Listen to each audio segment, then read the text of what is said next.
Umapaw ang Cavite sa Pote River dahil sa patuloy na pagbuhos ng malakas na ulan, dulot pa rin ang bagyong Ophel.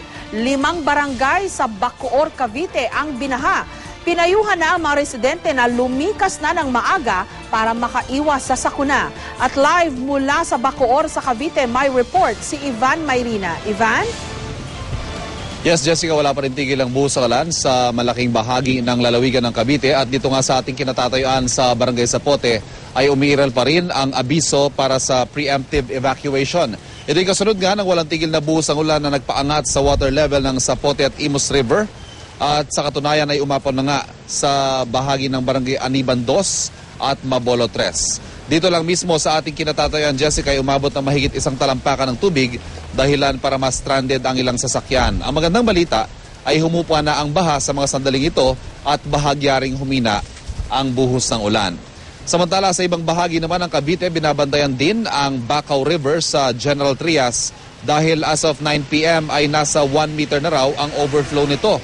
At dahil dito apektado ang maraming bayan sa lalawigan, partikular ang mga bayan ng Kawit, Noveleta at Rosario. At kasunod nito, pinastandby ang ilang trucks ng Philippine Army sakaling kailanganin ng paglilikas sa mga bayan doon. At kung magpapatuloy ang ulan, ay posibleng aabutin daw ng 1,000 tao ang kailangang ilikas.